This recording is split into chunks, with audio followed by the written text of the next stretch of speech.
مولاي صل وسلم دائما ابدا زمین سے جو پیداوار تمہیں نصیب ہوئی ہے اس کا بھی عشر ادا کرو۔ انسان جو کماتا ہے، کمائی کرتا ہے، محنت کرتا ہے، مزدوری کرتا ہے، ملازمت کرتا ہے، تجارت کرتا ہے، اس محنت کے بدلے میں وہ جو کچھ کماتا ہے اللہ نے فرمایا کہ اس میں سے بھی میرے راستے میں خرچ کرو، اور جس کو میں نے زرعی زمین دی ہے وہ اس زرعی رقبے سے پیداوار حاصل کرتا ہے، فصل اٹھاتا ہے، فرمایا کہ اس میں سے بھی خرچ کرو۔ تو مال پر زکوٰۃ واجب ہے، مال کا صدقہ دیا جاتا ہے، صدقۃ الفطر واجب ہوتا ہے، مالی صدقات واجب ہوتے ہیں، اور زمین کی پیداوار پر، زمین کی فصل پر عشر واجب ہوتا ہے۔ تو فرمایا کہ حلال پاکیزہ مال میں سے خرچ کرو اور عشر بھی ادا کرو۔ اور آگے عجیب حکم دیا، بڑی عجیب بات بیان فرمائی جو ہم سب کے سمجھنے کی ہے، اور ہم میں سے جو بھی اس کے اندر مبتلا ہیں ان کو اپنی اصلاح کرنی چاہیے۔ فرمایا کہ وَلَا تَيَمَّمُوا الْخَبِيثَ مِنْهُ تُنْفِقُونَ، تمہارے پاس جو مال ہے اس میں جو نکما مال ہے، اس میں جو گھٹیا مال ہے، وہ مال جو تمہیں استعمال کرتے ہوئے اچھا نہیں لگتا، وہ مال جو تمہیں کھاتے ہوئے اچھا نہیں لگتا، فرمایا کہ وہ اللہ کے راستے میں خرچ نہ کرو۔ وَلَا تَيَمَّمُوا الْخَبِيثَ مِنْهُ تُنْفِقُونَ، اپنے مال میں سے جو مال تمہارے پاس گھٹیا ہو، ردی ہو، نکما ہو، جو تمہیں خود پسند نہ ہو، وہ اللہ کے راستے میں خرچ نہ کرو۔ ہم کیا کرتے ہیں، ہمارا معاشرہ کیا کر رہا ہے؟ گھر کے اندر بہترین کھانا تیار ہوتا ہے، عمدہ کھانا تیار ہوتا ہے، وہ کھایا جاتا ہے، جو بچ جاتا ہے اس کو فریج میں رکھ دیا جاتا ہے کہ دوسرے موقع پر اس کو استعمال کیا جائے، لیکن اس کے بسا اوقات استعمال کی ضرورت نہیں پیش آتی، وہ وہیں رکھا رہ جاتا ہے۔ لیکن یہ ہمت نہیں ہوتی، یہ توفیق نہیں ہوتی کہ اب کی ضرورت اللہ تعالیٰ نے ہماری پوری کروا دی ہے، تو بہت سارے لوگ ایسے ہوں گے اللہ کی مخلوق میں جن کو اس وقت کبھی کھانا میسر نہیں آیا، جو اس وقت بھی کھانے کے حاجت مند ہوں گے، ضرورت مند ہوں گے، ہم ان تک یہ کھانا بھجوا دیں جو بچ گیا ہے۔ وہ بچا ہوا کھانا بھی ہم محفوظ کر لیتے ہیں، اور پھر جب وہ خراب ہونے لگتا ہے پھر خیال آتا ہے کہ چلو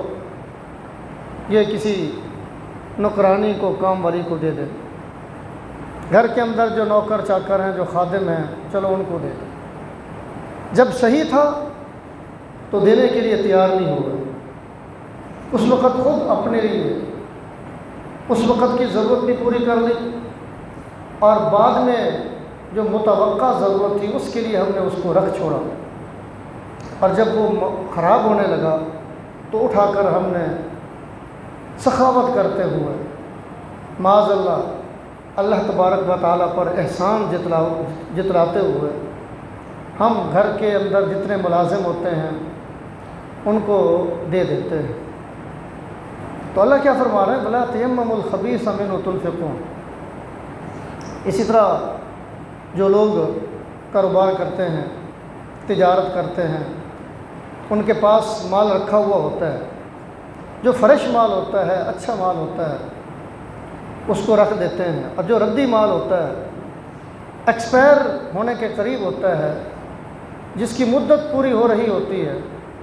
وہ مال اٹھا کر ہم اس کو زکوٰۃ کی نیت سے مستحقین لوگوں تک پہنچا دیتے ہیں، زکوٰۃ کی نیت سے غریبوں میں بانٹ دیتے ہیں،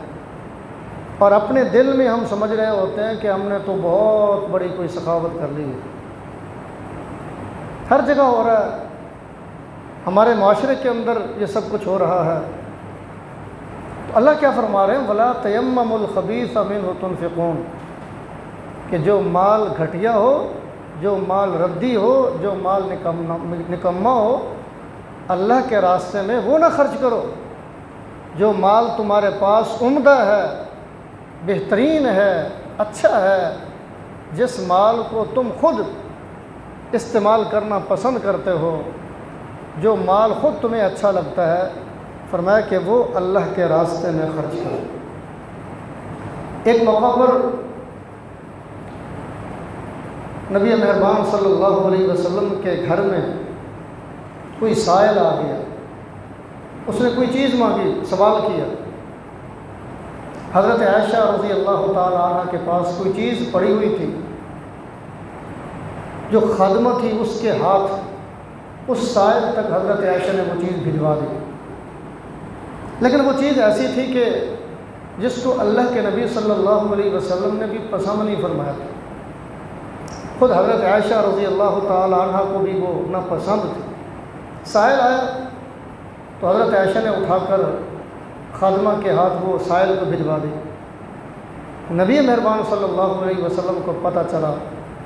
تو حضرت عائشہ رضی اللہ تعالی عنہ کو تنبیہ فرمایا عائشہ، جو چیز تمہیں خود پسند نہیں ہے، جو چیز خود کھانا پسند نہیں کرتی ہو، جو چیز خود تمہیں اچھی نہیں لگتی، دوسروں کو کھلا رہی ہو، کیا وہ اللہ کی مخلوق نہیں ہے؟ کیا وہ اللہ کے بندے نہیں ہیں؟ کیا اللہ کو ان بندوں سے پیار نہیں ہے؟ کیا اللہ کو ان بندوں سے محبت نہیں ہے؟ اللہ کے بندوں کو، اللہ کی مخلوق کو وہ چیز کھلا رہی ہو، وہ چیز دے رہی ہو جو تمہیں خود پسند نہیں ہے۔ نبی مہربان صلی اللہ علیہ وسلم نے تنبیہ فرمائی، منع فرمایا کہ آئندہ ہرگز ایسا نہ کرنا، جو چیز خود پسند ہو وہ اوروں کو کھلانی چاہیے، اوروں کو دینی چاہیے، جو چیز خود پسند نہیں ہے فرمایا کہ وہ مت دو۔ اس کے بعد فرمایا کہ وَلَسْتُمْ بِآخِذِهِ إِلَّا أَن تُغْمِضُوا فِيهِ، ایسی چیز اللہ کے راستے میں تم خرچ کرتے ہو کہ اگر وہ چیز دوسرا بندہ تمہیں عطا کرے، تمہیں دے، تو تم لینے کے لیے تیار نہیں ہوتے ہو۔ تمہیں پسند نہیں ہے کہ کوئی دوسرا شخص مجھے یہ چیز دے، تو فرمایا کہ دوسرا آدمی تمہیں وہ چیز دے، تمہیں پسند نہیں لگتا، اچھا نہیں لگتا، تو تم خود دوسروں کو کیوں دیتے ہو؟ نبی مہربان صلی اللہ علیہ وسلم نے اپنی پوری زندگی خود بھی اس پر عمل کیا ہے۔ آپ کے پاس جو عمدہ مال ہوتا تھا، بہترین مال ہوتا تھا، اچھا مال ہوتا تھا، آپ صلی اللہ علیہ وسلم سائلین کو، مانگنے والوں کو، محتاج لوگوں کو اس مال میں سے ان کی ضرورت کو پوری فرمایا کرتے تھے، تعاون فرمایا کرتے تھے، ان کی خدمت کیا کرتے تھے۔ آپ کے پاس تو مال جمع بھی نہیں ہوتا تھا، جو آتا تھا بس وہ تقسیم ہو جاتا تھا۔ جو مال بھی آپ صلی اللہ علیہ وسلم کو مل جاتا، کہیں سے آ جاتا، آپ جب تک اس مال کو تقسیم نہیں فرما دیتے تھے، جب تک مستحقین تک وہ مال پہنچ نہیں جاتا تھا، ضرورت مند، حاجت مند لوگوں تک جب تک وہ مال پہنچ نہیں جاتا تھا، آپ صلی اللہ علیہ وسلم کو چین نہیں نصیب ہوتا تھا، آپ کو سکون نہیں ملتا تھا۔ ایک موقع پر آپ کے پاس بہت سارا مال آ گیا، صدقے کا مال آ گیا، آپ نے اس کو تقسیم فرمانا شروع کر دیا۔ ظہر کا وقت ہو گیا، نماز کا وقفہ ہوا، آپ نے نماز پڑھائی، پھر تقسیم کرنا شروع کر دیا، عصر تک تقسیم فرماتے رہے، پھر نماز کا وقت ہو گیا، آپ نے عصر کی نماز پڑھائی، اس کے بعد پھر تقسیم کرنا شروع کر دیا، مغرب عشاء، لیکن وہ مال اتنا زیادہ تھا کہ وہ پھر بھی بچ گیا۔ روایات میں آتا ہے کہ آپ صلی اللہ علیہ وسلم گھر میں تشریف لے گئے تو آپ بے چین تھے، آپ کی طبیعت کے اندر بے چینی تھی، بے سکونی تھی، اب پھر واپس آئے، پھر گھر گئے، پھر واپس آئے، تو جب تک اس مال کو آپ نے تقسیم نہیں فرما دیا، جب تک وہ مال مستحقین تک پہنچ نہیں گیا، تب تک آپ صلی اللہ علیہ وسلم کو سکون نہیں ملا اور آپ کو اطمینان نہیں حاصل ہوا۔ اس لیے آپ صلی اللہ علیہ وسلم کے پاس تو مال جمع ہی نہیں ہوتا تھا، جو آپ کے پاس آتا تو آپ تقسیم فرما دیں، لیکن پھر بھی آپ صلی اللہ علیہ وسلم کا یہ طریقہ رہا ہے، آپ نے امت کو بھی اسی بات کی تلقین فرمائی، ہدایت فرمائی کہ آپ کے پاس جو بہترین مال ہو، عمدہ مال ہو، اسے اللہ کے راستے میں خرچ کرو۔ وَاعْلَمُوا أَنَّ اللَّهَ غَنِيٌّ حَمِيدٌ، اللہ فرماتے ہیں کہ جان لو، یقین رکھو کہ اللہ تعالیٰ مستغنی ہے، بے نیاز ہے، تمام تعریفوں کا مستحق ہے۔ اگر تم اللہ کے راستے میں مال خرچ کر رہے ہو تو یہ اللہ کی توفیق سے خرچ کر رہے ہو، اللہ کے دیے ہوئے مال سے خرچ کر رہے ہو، اور اس پر رب تعالیٰ کا شکر ادا کرتے رہنا چاہیے۔ حدیث میں ہے، نبی مہربان صلی اللہ علیہ وسلم نے فرمایا کہ الید العلیٰ خیر من ید السفلیٰ، اوپر والا جو ہاتھ ہے، دینے والا جو ہاتھ ہے، فرمایا کہ وہ نیچے والے ہاتھ سے، لینے والے ہاتھ سے بہتر ہے۔ شکر ادا کرنا چاہیے کہ اللہ تعالیٰ نے آپ کو وہ ہاتھ عطا فرمایا ہے کہ جو دینے والا ہاتھ ہے، جو اوپر ہے، وہ ہاتھ اللہ نے آپ کو عطا فرمایا ہے۔ رب تعالیٰ کا شکر ادا کرنا چاہیے۔ اور اللہ کے راستے میں خرچ کرنے کا اجر کتنا ہے، اللہ کے راستے میں خرچ کرنے کا ثواب کتنا ہے۔ ایک حدیث میں ہے، نبی مہربان صلی اللہ علیہ وسلم نے فرمایا کہ دو لوگوں پر رشک کرنا چاہیے، دو لوگوں پر رشک کرنا چاہیے، اور وہ دو لوگ قابل رشک ہیں۔ فرمایا کہ ایک تو وہ آدمی، ایک وہ شخص کہ جس کو اللہ تبارک و تعالیٰ نے قرآن کریم کی دولت عطا فرمائی ہے، قرآن کریم کا حافظ بنایا ہے، قرآن کریم کی حفظ کی دولت اسے عطا فرمائی، اللہ نے اپنا کلام اس کے سینے میں رکھا، اس کے سینے میں محفوظ کیا، اور وہ اس قرآن کا، اس کتاب کا حق ادا کرتا رہتا ہے، رات دن اس کو پڑھتا رہتا ہے، رات دن اس کی تلاوت کرتا رہتا ہے، رات دن قرآن کریم کے حقوق کی ادائیگی میں لگا رہتا ہے، قرآن کریم کے تقاضے پر عمل کرتا رہتا ہے۔ فرمایا کہ وہ آدمی قابل رشک ہے، اس کے اس عمل پر رشک کرنا چاہیے، اللہ سے مانگنا چاہیے کہ یا اللہ، آپ نے جس طرح اس کو قرآن پاک کی دولت عطا فرمائی ہے، اور یہ ہر وقت قرآن پاک کو پڑھتا رہتا ہے، دن کو، رات کو، صبح شام کو اللہ کے کلام کو پڑھتا رہتا ہے، یا اللہ ہمیں بھی یہ دولت نصیب فرما، ہمیں بھی توفیق عطا فرما، ہمیں بھی موقع عطا فرما کہ ہم تیرے کلام کو اپنے سینے کے اندر محفوظ کر سکیں، اور تیرے کلام کو ہم پڑھنے والے بن جائیں۔ یہ قرآن کریم، اللہ کا یہ کلام، یہ کتاب ہدایت بھی ہے، ہدایت کا ذریعہ بھی ہے، اور اس کا پڑھنا بھی باعث اجر و ثواب ہے۔ صرف اس کو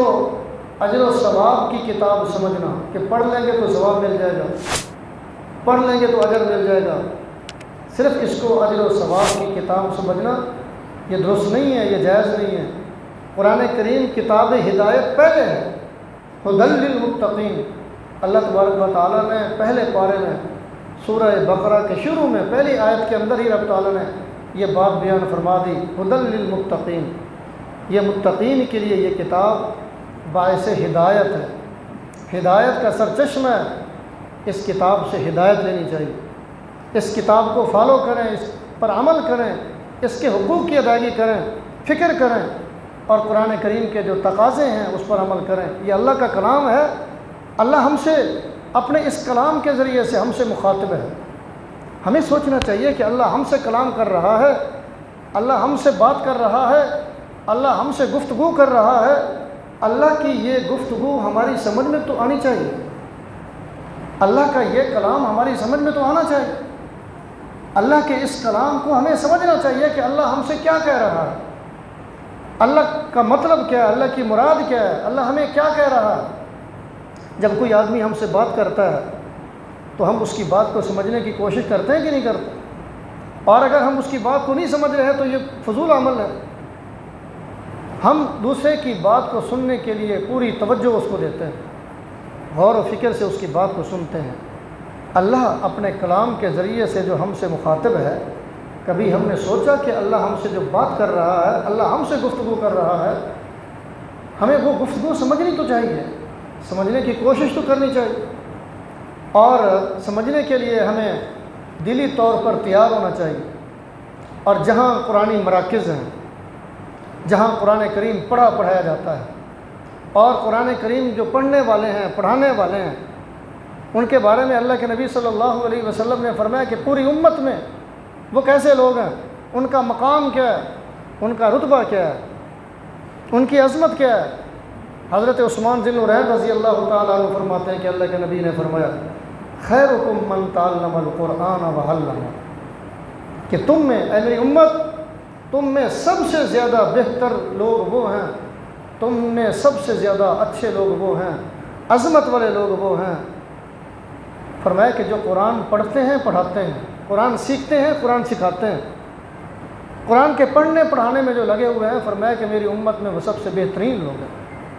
اللہ کے نبی صلی اللہ علیہ وسلم تو ان لوگوں کا بڑا مقام بیان فرمائے، ان کا رتبہ بیان فرمائے، اور ہم ان سے قرآن کریم سمجھنے کے لیے تیار نہ ہوں تو یہ بہت بڑی محرومی کی بات ہے۔ ہر جگہ الحمدللہ ہمارے ملک کے اندر دینی مراکز، مدارس، مکاتب موجود ہیں، مساجد کے اندر انتظام موجود ہوتا ہے، درس قرآن کریم کے حلقے قائم ہوتے ہیں، اور ان حلقوں میں بیٹھنا چاہیے، قرآن سیکھنا چاہیے۔ تو فرمایا کہ پہلا تو وہ شخص ہے جو قابل رشک ہے، کہ جس کو اللہ تعالیٰ نے قرآن کی دولت عطا فرمائی، وہ رات دن قرآن کریم پڑھتا رہتا ہے، فرمایا کہ وہ قابل رشک ہے۔ نمبر دو، دوسرا وہ شخص کہ جس کو اللہ تعالیٰ نے مال عطا فرمایا، جس کو رب تعالیٰ نے دولت عطا فرمائی ہے، اللہ کے دیے ہوئے مال میں سے وہ رات دن اللہ کے راستے میں خرچ کرتا رہتا ہے، رات دن اللہ کے راستے میں اللہ کے مخلوق کی خدمت کرتا رہتا ہے، اللہ کی مخلوق کی ضروریات کو پورا کرتا رہتا ہے، ان کی حاجت کو پورا کرتا رہتا ہے۔ فرمایا کہ وہ شخص بھی، وہ دولت مند بھی، وہ سرمایہ دار بھی، وہ صنعت کار بھی اللہ کو بہت محبوب ہے، اور وہ قابل رشک ہے، اس کا عمل اس قابل ہے کہ اس کو فالو کیا جائے، اور اس عمل کے مطابق اپنی زندگی گزاری جائے، کہ یہ آدمی اللہ کا محبوب ہے، اللہ نے اس کو بڑا مال عطا فرمایا، یہ راہ خدا میں خرچ کرتا ہے، اللہ مجھے بھی مال عطا فرمایا، میں بھی اللہ کے راستے میں خرچ کروں گا۔ تو ان دو شخصوں کے بارے میں نبی مہربان صلی اللہ علیہ وسلم نے فرمایا کہ پوری امت میں یہ دو آدمی قابل رشک ہیں۔ اللہ کے راستے میں خرچ کرنے کا اجر بہت ہے، ثواب بہت ہے، 100 گنا، 700 گنا اللہ اجر عطا فرماتے ہیں، واللہ یضاعف لمن یشاء۔ اور بعض لوگوں کو تو اللہ تبارک و تعالیٰ بے حد و حساب، بغیر حساب کتاب کے ان کے خرچ کیے ہوئے مال پر اجر عطا فرماتے ہیں، بدلہ عطا فرماتے ہیں۔ جیسی نیت ہوگی، جیسا اخلاص ہوگا، اخلاص جس لیول کا ہوگا، اللہ اتنا زیادہ اجر عطا فرمائیں گے، اتنا زیادہ ثواب عطا فرمائیں گے۔ ایک حدیث میں ہے کہ سب سے زیادہ بہترین صدقہ وہ ہے کہ صدقہ دینے کے بعد اپنے پاس بھی کچھ مال بچ جائے، تاکہ تم بھی سکون کے ساتھ زندگی گزار سکو، اطمینان کے ساتھ زندگی گزار سکو۔ فرمایا کہ وہ صدقہ، وہ مال بہترین صدقہ ہے۔ اور یہ بھی فرمایا کہ سب سے بہترین صدقہ وہ ہے کہ جس کے خرچ کی ابتدا اپنے گھر سے کی جائے، اپنے گھر والوں پر خرچ کیا جائے، رشتہ داروں پر خرچ کیا جائے، بہن بھائیوں پر خرچ کیا جائے، اپنے رشتہ داروں میں جو مستحقین ہیں، جو غریب ہیں، ضرورت مند ہیں، حاجت مند ہیں، ان پر خرچ کیا جائے۔ فرمایا کہ یہ صدقے کی بہترین قسم۔ اس کے بعد اور بہت ساری صدقے کی صورتیں ہیں، قسمیں، ان میں سے ایک مصرف اللہ کے گھر بھی ہیں، مساجد ہیں، اللہ کے گھر ہیں۔ اللہ کے گھروں میں جب ہمارا پیسہ خرچ ہوتا ہے، اللہ کے گھروں میں ہمارا مال جب خرچ ہوتا ہے، اللہ خوش ہوتا ہے کہ اس بندے نے میرے گھر کو سجایا ہے، اس بندے نے میرے گھر کو بنایا ہے، نبی مہربان صلی اللہ علیہ وسلم نے فرمایا کہ من بنا للہ مسجدا بن اللہ لہ تعالی بیتا فی الجنہ، کہ جو آدمی اللہ کے گھر کو بناتا ہے، مسجد تعمیر کرتا ہے، یا مسجد کی تعمیر میں حصہ ڈالتا ہے، یا مسجد کے نظام کو چلانے میں اپنا تعاون پیش کرتا ہے، مسجد کی ضروریات کو پورا کرتا ہے، مسجد کی ضروریات کو پورا کرنے میں فکر مند رہتا ہے، نبی مہربان صلی اللہ علیہ وسلم نے فرمایا کہ اللہ تبارک و تعالی اس کا محل، اس کا گھر جنت میں بنائے۔ یہاں دنیا میں ہم اللہ کے گھروں پہ خرچ کریں گے، مساجد میں خرچ کریں گے، جتنا زیادہ خرچ کریں گے اللہ تبارک و تعالی اتنا بڑا محل، اتنے ہمارے گھر جنت کے اندر بناتے چلے جائیں گے۔ اور فرمایا کہ قیامت کے دن وہ شخص اللہ کا خصوصی مہمان ہوگا، اللہ اس کو بڑا اعزاز بخشیں گے، بڑا پروٹوکول عطا فرمائیں گے، بڑی عزت اللہ اس کو عطا فرمائیں گے، اپنی رحمت کا خاص سایہ اس کو عطا فرمائیں گے کہ جو اللہ کے راستے میں خرچ کرتا ہے اس انداز سے کہ اس کا دائیں ہاتھ خرچ کرتا ہے تو بائیں ہاتھ کو بھی پتہ نہیں چلتا، خاموشی کے ساتھ، پوشیدگی کے ساتھ، خاموشی کے ساتھ وہ اللہ کے راستے میں اپنا مال خرچ کرتا ہے۔